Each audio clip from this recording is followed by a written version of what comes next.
To measure the growth of an economy, the most important parameter is per capita income. It basically means average income of a citizen of a country. Now during 1990s, India and China had similar per capita income.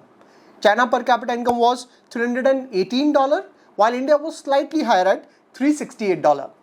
Fast forward today, China per capita income is around $12,800, whereas India is around $2,400. Basically, China per capita income has outgrown 5 times than India. Do you know what is the biggest reason for such huge difference? Chinese government took some reforms that made them the global manufacturing hub. While India also became the global leader in IT service, the quantum of growth for China in manufacturing was much bigger. And one of the strongest pillars of China's leadership in global manufacturing is its supply chain, or in other words, its logistic network. Because logistic is the backbone of the manufacturing sector. And now that Chinese economy is struggling with multiple challenges, everyone in the world is looking to reduce dependency on China and create alternate supply chains. And that's where India has the golden opportunity to increase its contribution in global manufacturing. Hence, Indian government is focused on building the backbone of our country by building the logistic network that include the road, rail, airway and shipping. In addition to government spending, there's another growth driver for logistics sector. It's the exponential rise of e-commerce industry. Hey everyone, my name is Sahil and this is my Personal Finance Academy. While India has been a global leader in IT sector, let's be honest, we are way behind China in the manufacturing sector. Now if you think about it, we have everything it takes to become a global manufacturing hub. For instance, we have availability of low-cost labor, we have the land resources available at low cost, and we have a huge internal consumption market of 140 crore people with rising income and spending level. But one of the missing part in this journey is availability of good supply chain. Of course, there are certain other regulatory challenges as well, but inefficient supply chain is one of the biggest hurdle that makes our manufacturing very inefficient. For instance, today, the logistic cost in India is around 14% of our GDP, whereas the logistic cost in China is around 8 to 9% of their GDP. This is one key reason why China is able to sell products at lowest cost in the world, because their cost of manufacturing is very low. And this logistic cost is one of the major reasons why Indian manufacturers are not able to compete with China.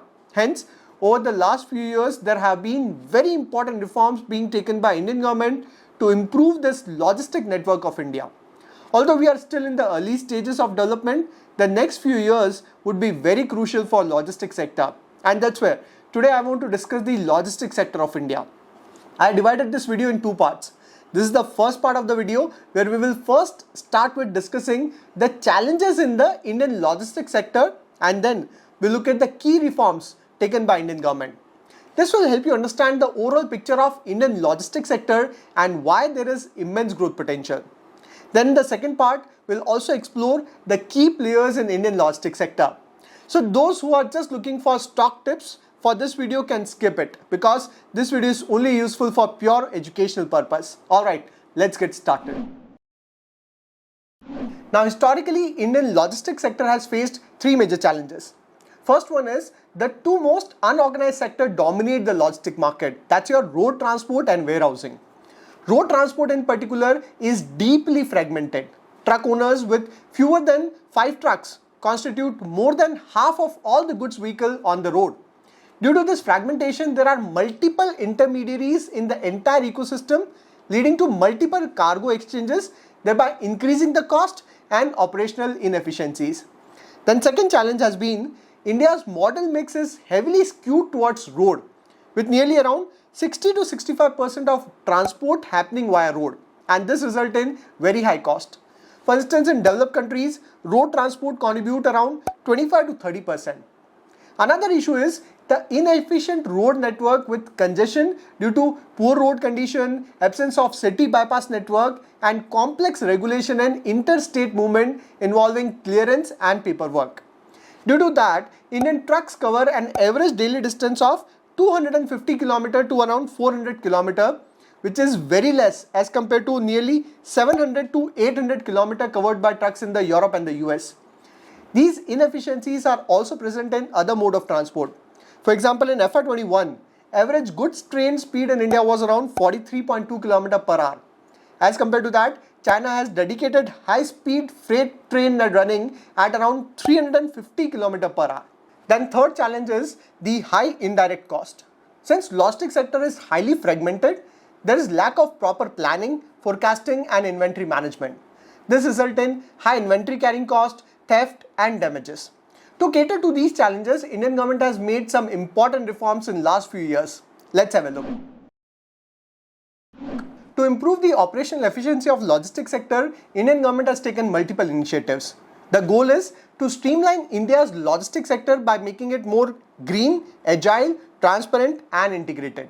So the first reform is the Gatishakti master plan.